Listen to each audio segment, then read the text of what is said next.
As I was running outside, I just briefly caught up with Larry Woodcock, JJ's grandpa.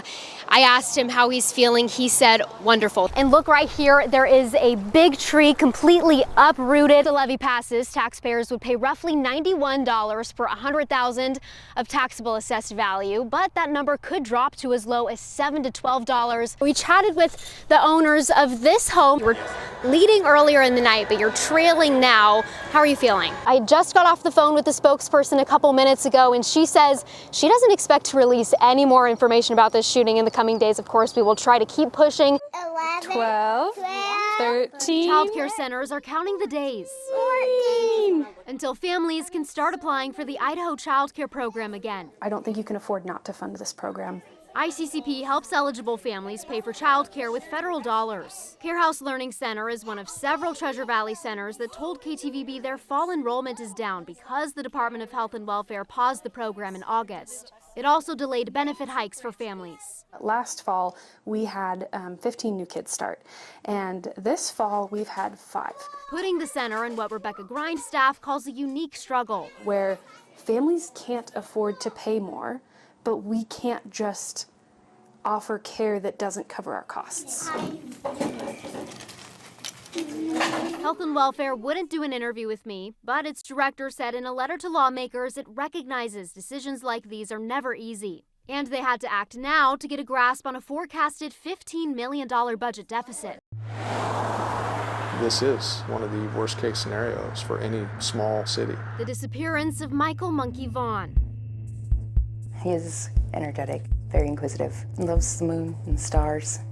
Brandy Neal's second youngest. He wants answers to everything. He wants to know how everything works.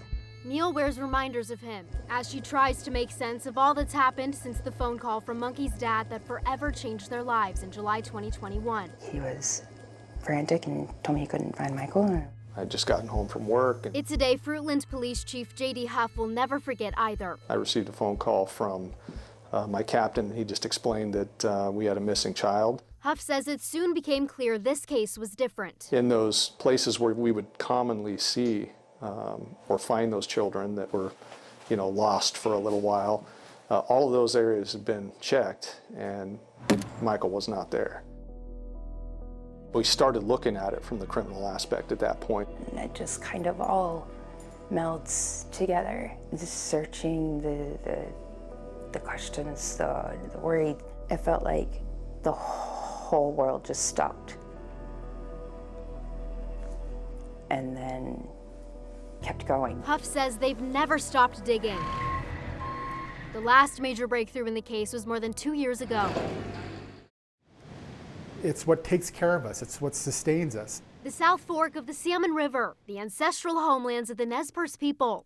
We've been here for thousands of years, and we've fished these areas, we've hunted these areas, we've gathered roots, berries. Throughout time, tribe members have stayed connected to the land, including Emmett Taylor Jr. My family, and there's many Nez Perce families, come down on an annual basis. We come down for a week to come down to fish, to be a part of the land. But they're worried a proposed mining operation would further devastate the landscape scarred by historic mining.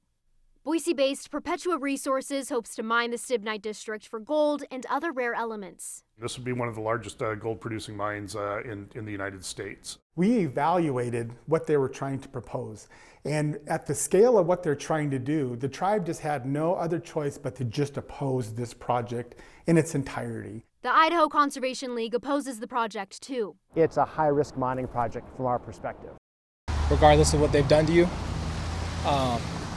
But at the end of the day, it's good that he can't hurt anybody else, and that's what matters. The state had to prove at least one aggravating factor listed under Idaho law, like were the murders especially heinous, atrocious, or cruel, manifesting exceptional depravity.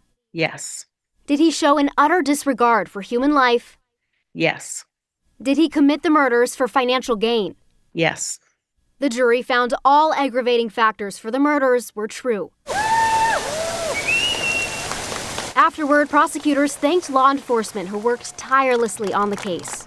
We also want to applaud the incredible strength and resilience of the victims and family members who, despite unimaginable grief, have stood with us these past 4.5 years in our pursuit of the truth.